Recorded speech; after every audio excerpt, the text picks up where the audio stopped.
What's up, guys? Hopefully you had a great weekend. We've got another big week ahead. It's been a pretty crazy couple weeks. I've been on one of my hottest streaks for quite some time, but Friday I did have a little bit of a pullback just because I just scaled in a little bit too soon, and instead of taking things off, I just kind of went into that see what happens type mode. And although it wasn't anything crazy, it was still dumb.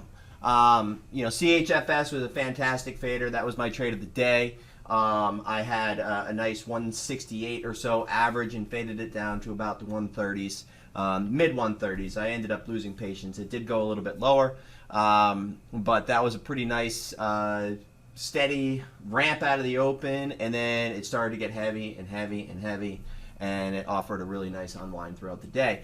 My two that I had a little bit of trouble with, and it was just more because I just kind of went into see what it does mode, was CRC, which I nailed off the open, and I had kind of a conviction that it was going to eventually unwind. Newsletter came in and out, in and out, in and out, in and out in the morning. They bought the top, sold it quickly. They bought the top, sold it quickly. So I thought, hey, at some point it's going to probably unravel, but it didn't. And at the point midday where it was about to potentially unwind, another newsletter actually came into it and kind of changed the tide again. So I had a sub 8 average, near 8, but sub 8. And then I ended up covering around 830s. And although I had some good realized gains throughout the morning, as I've talked about before, on some of these videos, is when you're trading that front side of the move, if things are holding better than you expected, you should just be getting out. No trading around the core. It's fine to short the front side of the move, but just make sure you take those profits. Because if you start to let it build against the trend, you're going to do all this work, short the top, cover the bottom, even if you do it perfectly, and it's just going to take all your money anyway. So that was me getting a little bit too convicted on the short side, my bias, and not, realizing that, hey, this thing's trending. And we talked a lot about this about IGC a long time ago, where one of my strengths is anticipating where things can wash out to. And when I miss my covers by a penny or two, that to me is a sign that, hey, you know what, this thing might end up going. Because usually I'm very, very good at anticipating that flush and where that volume's going to come into, and I'm usually there. And anytime that I fill like 100 shares out of, let's just say 10,000 shares or something like that, then I know they kind of know I'm there and know I'm in there. So especially when you start to size up, you need to get used to the fact that you can't just hang around, right? After it flushes out and it didn't do what you expected, there's probably a lot of other people on that same side. So it's time to swipe the offers. And I got pretty good at that, but every now and then, I have that weak spot where CRC, WDC, and pins on Friday. So WDC, for example, you can see this nice failed follow through momentum, and it started to come into the VWAP. And I actually was on the bid at 53.01 and 52.90s. It went to 53.03, so I missed it by 2 cents. So to me, that's a sign. Don't fight this thing. Let's cover, let's swipe up. And so it started to kind of grind up and then swiped up. Guess what? I didn't cover right away. So instead of taking some good gains, because I did short the failed follow through, I had a pretty nice trend. I started to scale into it. I was anticipating the fact that it might crack under that level, but it didn't. So I ended up turning a good win into a loser because I overstayed. Same thing, so CRC, very similar. I had great entries and flushed out, and you can see it pretty much got caught at the VWAP level, ramped up, VWAP level, caught again. And so the level that I set in the room is no size above 770s, right? You got to expect that it's going to base there. And anytime that you want to size in, you want to be on the right side of the trade. You want to be proven by the price action that you're on the right side of the trade. And anytime that it's not proving that, you need to be cautious. So, even if I had good averages and, sized in and covered some along the way, if I'm staying with my core, or if my core is slowly getting bigger because I'm not getting a full cover on the dips, then it's going to be trouble later on. And, you know, it held trend throughout the day. This was kind of just hanging around, and then a newsletter came in and shot it up a little bit towards the end of the day. So I thought that might be good, especially when it came in after, but it held on. So I think everybody was on the same side of that. SSR was on as well. So, you know, the signs were there, and there was no reason for me to even lose on it. It was just a situation where I let my bias kind of get the best of me. And then the last one was pins, which was a great opportunity. Got it off the open, flushed out. Nice trade. Move on, right? Because usually I just react off the open, and then 9:45 a.m., 10, trend join. Don't fight it after 10. And so I did. And so I actually had a little bit of a nice short into the 20 range, and then it started to grind me, and so I stopped out there. And then I ended up getting a pretty good piece of it late day, but I just didn't size in enough compared to what I had before. So I think we're going to have some good opportunities, but this was more of kind of not necessarily forcing a trade, but thinking I was going to be right, sizing up, but not sizing down, you know, right away, right when I realized that I was wrong. So I think we're going to have some great opportunities with these in the coming days, but it just wasn't Friday. But anyway, CHFS was great. You know, you gotta let people get aggressive with it and think breakout, think two. Let the early shorts get in the way, because you know you can see that level. We always talk about, you know, looking left to kind of anticipate right. So you can see that once that 160, basically 168, 165 level cracked, that was it, and never saw anything higher. It did come back, retest that VWAP level, and then it just unwound the rest of the day. So I was there a little bit early, but with proper size, right? The key on the front side is to have no emotion and be okay with that next level. So I was okay with it going to test 210. Had I been in too much too soon, I would have been covering into these breakouts rather than looking for the ad. So nice failed follow through momentum, confirmation, and then as it fails over here, that's really all you need to know and see in the tape. And then late day, about maybe 1:30 or so, right over here, I noted that 151 was pretty much a block seller. So they were only showing very small, but you kept on seeing 10K, 10K, 10K, 10K. So somebody tried to trade that rebound and just ended up getting stopped. So again, I covered it too soon. I think I made it to 136 for the best cover, 136, 138, 140s, but it ended up going to about 120s. So anyway, let's get right into it. For tomorrow, obviously CRC is going to stay on watch. This one has been a nice ripper. My goal is to trade stocks around a particular move, right? So you get your earnings, you get that day, and you get maybe the next 2 days after that. Or sometimes you get that one day, it consolidates for a couple days, and then you get the big move. And whether that could be, you know, a grub style, and like this week, for example, on grub, I think we're going to have a potential move either to 35 or down under 32.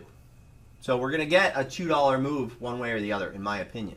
So we had great opportunity this day and the next day, and then it was just kind of a, you know, hands off for a couple days, let it kind of figure things out before it takes that next move.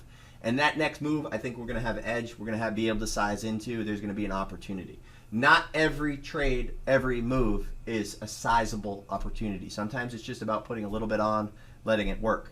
But what I look for is the days that you can scale into that winner and size up. So anyway, back to CRC. I think we're going to be, you know, having a couple good days of this. Ideally, we get 850s or higher. Like I said, I think they just squeezed out a bunch of traders on Friday. So although it did end well, I'm not sure that I really buy how it closed and you know, this short-term move. I think it was a lot of short covering. I think it was a lot of new shorts coming in and just getting churned out. But at any rate, higher the better. Looking for failed follow through momentum. SSR will be off on Monday, so there won't be as much toying as it did on Friday. A lot of times throughout the day, if you were looking, offers got stacked. They swiped it. and then it ended up getting pushed up. SPWR has been really nice. This was a great opportunity 2 days ago, Thursday. Basically shorted into that parabolic move, had a 1030 average, made it all the way to about 9s.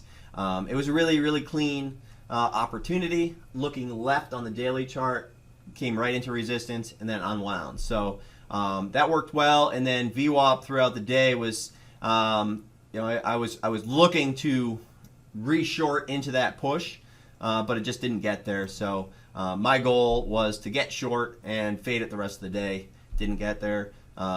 Worked out well, but what are you going to do? So the next day it flushed out, and then it pretty much did the reverse. I had a flush out, rips all the way back. So now we're going to probably have that secondary move. Whether it's tomorrow, the next day, or Wednesday, I don't know. But it's worth a watch because we'll be able to get maybe 50 to 70 to $1 type move on this particular move. So other than that, SPWR definitely on watch. ELOX has a forward-looking event on the 5th. So I'm not looking to take any risk into that, but I had compared this to RAD, APRN, and NVAX on Thursday. And the reason I did that is I think it's a 21 to 28 million float, somewhere around there. Let's just call it 25. 25 million float is big. It's not like the 1 to 2 million that we're used to trading. But this is trading as if it is a 1 to 2 million float. So NVAX did the same thing. Blue Apron, APRN did the same thing on the front side of the move. And RAD, right after reverse split, did the same thing. And then after it shifted trend and it started to pull back, profit taking came in, it just ended up being a really, really thick pick. So that's what I'm looking for after data comes out on the 5th. I'm looking for that type of opportunity. Hopefully this thing keeps on ripping up. It actually has come in quite a bit. It has a history of running, but I think as soon as there's a reason to sell, it's just going to kind of come back in. But for now, let people short based off of, it's 25 million float. I can't get squeezed on this thing. And then let's see where it goes. But definitely great opportunities. The idea has been kind of weak open for red to green type breakouts. So far it's worked well. But after tomorrow, I don't remember what time the presentation is, but I'll take a look at that in the morning. KHC was a trade on Friday. And the idea here is to look left, right? We always talk about looking left. So we look right into this daily chart resistance, and you can see back February all the way till April, May, it's going to have trouble there. And then again, it ramped up in August to 33.25. So let's see what yesterday's or Friday's high was, 33.38.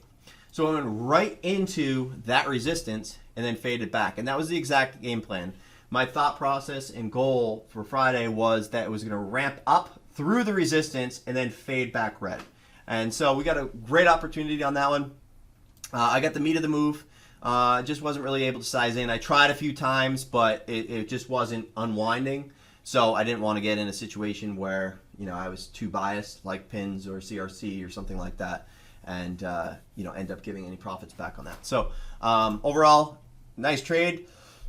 We might be setting up for the next leg of the move. So this might actually have a situation where all the dips get bought up and 32 becomes the new base, and then we get a move towards 35, 36, 37, and eventually get through that level. But for now, I want to assume that it's going to have trouble at that prior daily chart resistance, which is right over here, 33.30s, 33.50s. So until it proves otherwise, I use that line.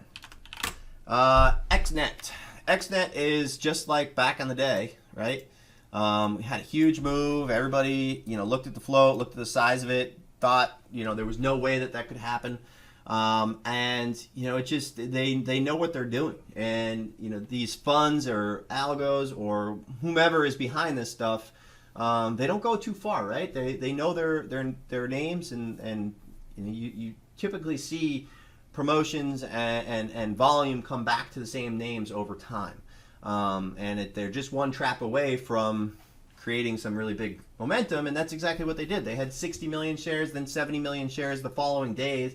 It was trading barely 1 million shares. So if you think about it, there's no reason for it to run as much as it did. People short based on the 60, 70 million share volume, right? So even if you got a handful of guys, let's say a dozen guys short 50 to 100,000 shares, and all of a sudden the next day it doesn't even trade that much volume, you've got a problem.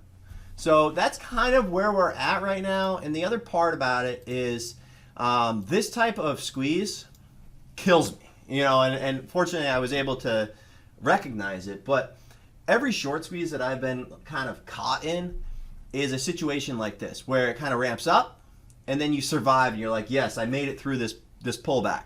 And it basically retraces either half to 70% of the move, and it ramps right back up. And it retraces about half to 70% of that move, gives you that confidence. All right, maybe I'll scale in, because the only way I'm going to break even now is if I, add.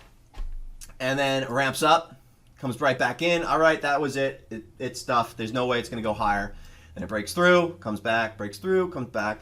And it just keeps on doing this ramp, pullback, ramp, pullback.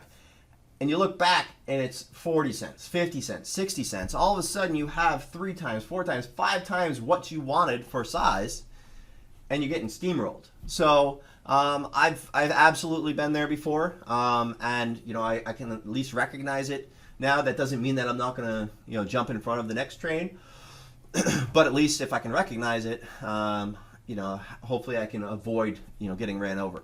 The other thing too is these flushes, right? Everybody sees these. All right, that's the death candle. It's not going to come back from this point. That's it. It's over. And then they get confident, and it ramps up, does it again, and you look back, you're another 40 cents higher. If you look back all the way to that last run as well, you can see the biggest move was after that day that it was like, all right, this thing's toast. It squeezed everybody out. It's toast. It's not coming back. And all of a sudden it does. Same thing over here. Death, and then ramps back up to the highs. So just keep that in mind when you see these candles that flush out. If they don't stay heavy immediately, right? So they flush out and then they just kind of start to grind again. Be aware of that. When you have a candle like that where it flushes out, it should stay heavy. The sellers should remain. And if they don't, you need to take notice of that. And that's, I don't know if it's next. It's not, but ISEE, which I'll get into, is very similar situation in my eyes right now. So that's why I'm being very, very cautious and suggesting not to underestimate what may happen there. But at any rate, as long as 6s start to base versus 580s, this thing could continue to go on. I have no problem getting short on this thing. The thing is if shorts are bent right now, they're going to be more nervous. So we're going to have those big parabolic type moves and good shorting opportunities, but it's going to be up to you to cover along the way, because they're going to fight it. There's going to be that big ramp up and it's going to slam back down like this. But as a non-bent short, you do have an edge because you can take advantage of that opportunity right there. Next up is ABUS. And ABUS, the only reason I care about it is that it didn't just die off. So if you look at SNCA, which was CUR, if you guys remember that one from last week, you had that big day and then it just came apart, right? So there's nobody really to cover. There's nobody really to squeeze if everybody that shorted it too, it's 120, 130, 140. Nobody's bent up, right? So the thing about ABUS is this is kind of what I look for. I look for big moves that actually consolidate and hold trend. And not necessarily that it's holding the breakout levels, but it's holding that 140 level. So if people are aggressive in the 160s, 150s, whatever, they're probably still short. So if it gets back over 150s into the 160s, they're going to have to make that decision. Do they add in more short or do they start to cover? If they start to cover, we could potentially have a nice little breakout. So this was a sympathy trade to, I forget what ticker it was, but some news that was out, and so this one started to rip up. I'll check it out in the morning. But at any rate, that's the only reason I'm watching that one. Similar situation to SNCA where I would have loved to get long SNCA after the ticker change had it held 170, 180s and started to go. But again, you have to let the name tell you. And clearly that thing just didn't show up the last 2 days. So that was 100% a void. But whereas this one is still hanging on. So that doesn't mean, Monday it won't be 130, 120s. But if it starts to go over 150s, it's staying on radar. And I'll set price alerts 150, 165, etc. So I see. I started to get into this a little bit with XNet. So this one does have my interest. I think a lot of people are fighting this thing short. I think there is great trades on both sides. If I was going to get long this, I would not buy a breakout. If I was going to get short this, I would not short weakness. This is a purely reactive trade right now. If you treat it in any other way, then you're probably going to get up on the wrong side. I came in short bias, and I ended up having a good trade off the open on it, and then I lost about 30 cents later on in the day. So, I think that this is setting up. If 350s continue to hold trend, and even better if 380s do, I think we can really start to push up over the next couple weeks. This is not, in my opinion, some type of momentum trade that's just going to go nuts. It's going to be a slow build, kind of like what you saw in XNet, where I went over the slow and steady grind. I think that this is exactly what's happening here, and it's just whether or not it's going to end up catching shorts and go, or if it starts to peak out at that 350 level and start to fade. So as much as I am bullish and potential for a squeeze and potential for a slow and steady breakout, I'm equally ready to borrow shares to short and fade it. Don't take my comments as crazy bullish on this thing, because it's one day at a time, and anything could change this. Any filing could change that.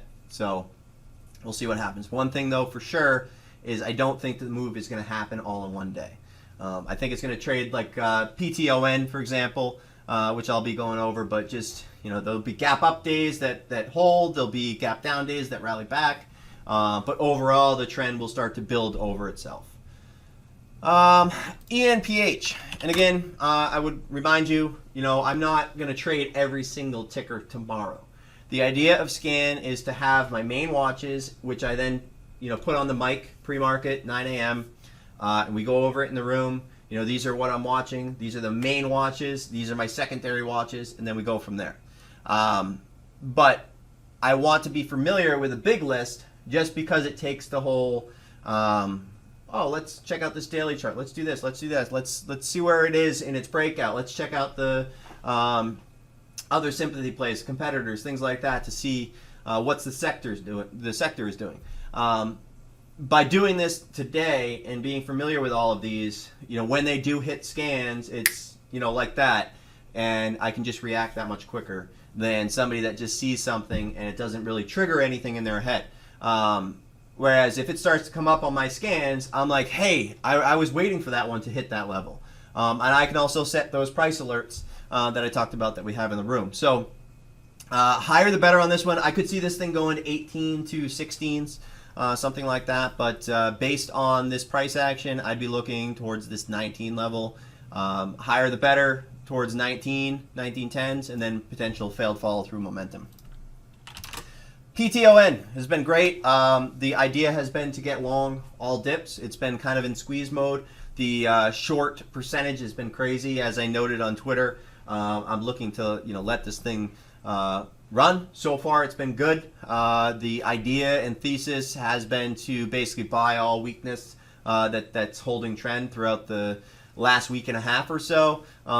As you guys know, it hasn't been exactly not unchoppy. It's been pretty choppy, but I've had a position for a while now. It's starting to look pretty nice, but again, we have earnings on November 5th, so you have to be aware of that. Especially if you're trading it. So if they report anything that is positive, anything that is better than average or better than expected guidance, if anything is better than expected, this could be a really big play. And the reason that I say that is because we haven't had anything since BYND that really got people on the wrong side. It doesn't really matter the market cap, as you guys know. It just really matters if one side is too much. You know, if there's too many shorts and somebody's got the float. And you know, right now I think it's 60 to 80% float or something, 60 80% short float, something crazy like that. Don't quote me on that. You can look it up. I can look it up too. Let's see what it says. See if this one's accurate. Statistics. This one says 65%. That's crazy. So, you know, they're obviously expecting awfulness. If it's anything less than awful, even if it's flat on earnings, then it's going to probably slowly staircase up. So I think that this thing stays on watch no matter what over the next week and a half, 2 weeks, because, like I said, we haven't had anything crazy since BYND. And, you know, you had Work, you had Chewy, you had RVLV, JMIA was a big one back in the day, but we haven't had anything on this recent stretch of IPOs that has done anything but go down for the most part, right? They're all kind of just steady to the floor. So people get comfortable, and every now and then people end up on the wrong side of things. And even if it doesn't report amazing numbers, but it's less bad, and it opens flat or up a buck, it could be $2 and then $2 and keep on going. So we'll see what happens. But I mean, this thing definitely is not leaving my radar because this is the type that we could have back-to-back 3 to 4 days, maybe even 5 to 7 type days if it wants to. I know that sounds crazy, but it is very, very possible when 70% of the float nearly is short. So Grub, a watch too. This is kind of what I was hinting at the start of this, where there's certain days that I like to trade. Usually it's that first day and then a couple days later. So sometimes that first day is a big exchange of shares and it's just flat all day, and then that move happens in the second and third day. Other days like this, the move gaps down and then it flushes out. It offers a fantastic opportunity.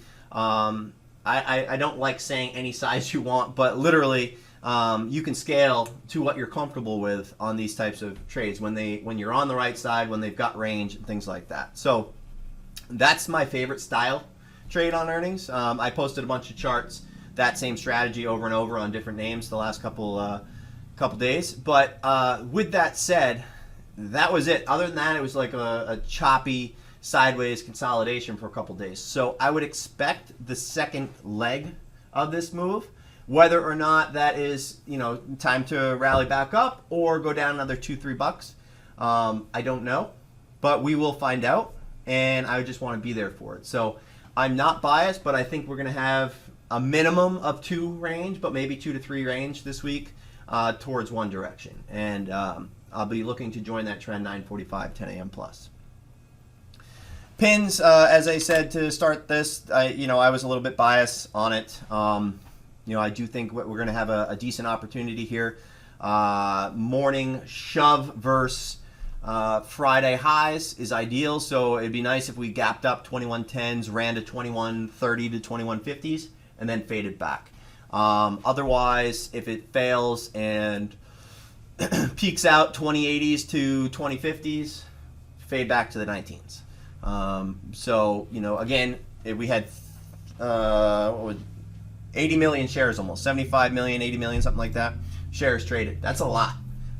So we're going to have 2 or 3 days of solid potential, in my opinion, and then it'll pick a trend. CHFS, there's a good chance that I don't trade it tomorrow. I think the best trade here is probably a swing short off any strength.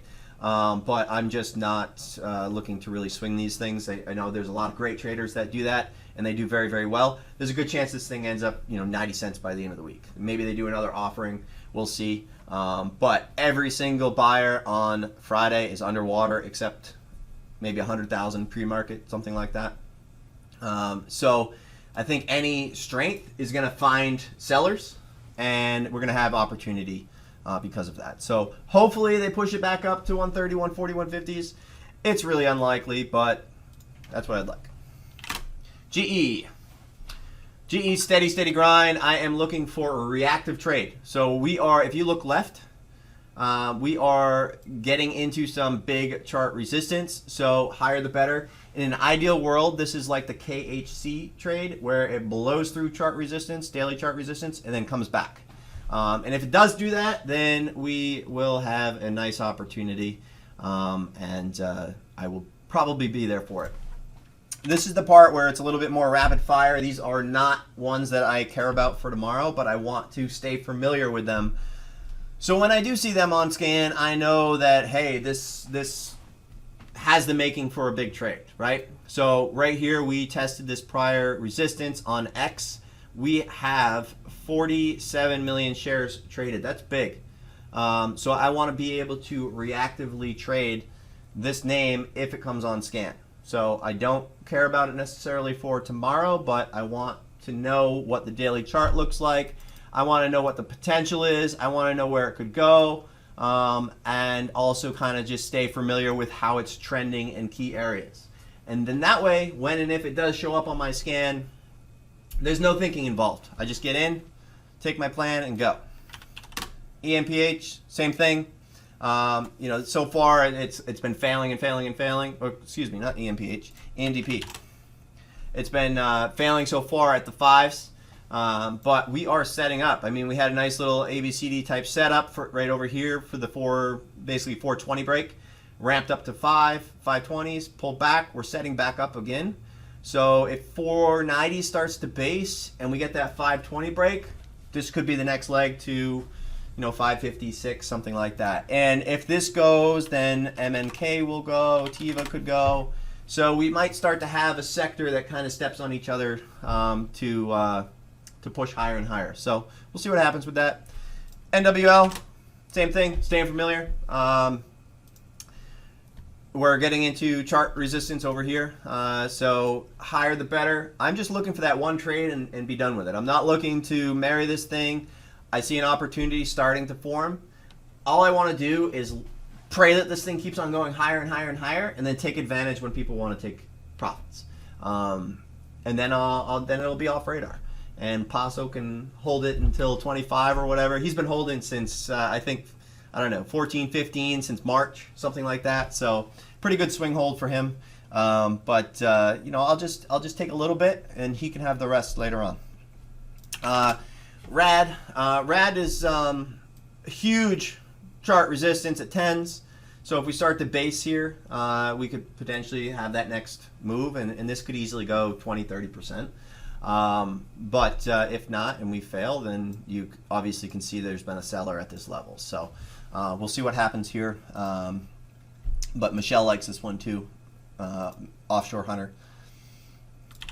SDC, higher the better. Heavily short name.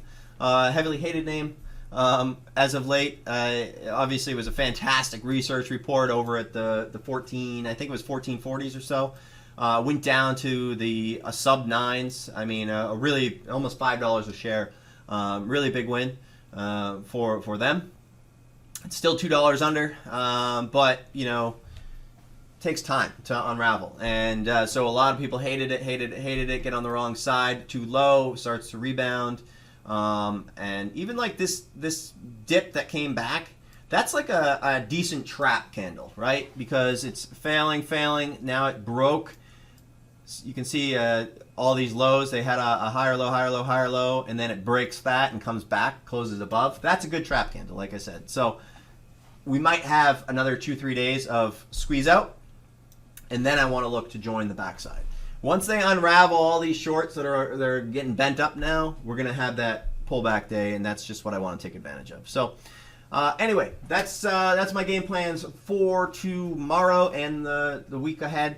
Again, my goal is to look at a lot, but by tomorrow morning, I grab the microphone at 9 a.m., and I bring it down to about 2 or 3 names, normally 2 names that I want to watch off open. And then look, if there isn't an A+ setup, if there isn't an 8 or 9 out of 10 type trade, then my hands are off, and I just relax with any entries, exits, things like that. If I do trade, it's small, but I want to be confident on the trade that I take. I want to be familiar. I want to know what to do when the trade's setting up. I want to be proven right. I was expecting this to parabolic. It did. It went to this level, etc.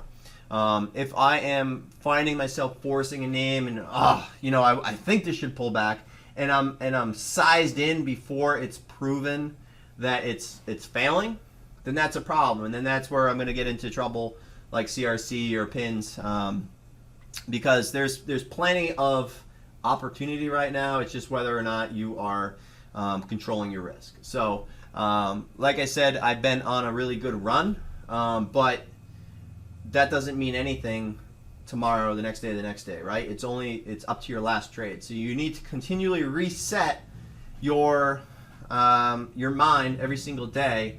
Otherwise, you're going to make decisions based off last week's trades. And then all of a sudden, you're going to it's okay. And then you're going to get out of that mindset where you're firing on all cylinders. You need confidence in trading. And if you don't have confidence, you're not going to be able to let things work. A lot of people will ping me and PM, DM, whatever, and they have such tight risk. But with trading, you need to be able to be wrong in a sense, right? You need to not necessarily wrong on the trade, but you need to have that wiggle room. You're gonna be down on a trade at some point, but it's just about minimizing how much you're down first, and then scaling in if it's right. But at any rate, reach out if you guys have questions. Thank you guys for watching the Sunday Scan. I hope you guys enjoy it. Leave comments like always, and we're here to help. Have a good weekend.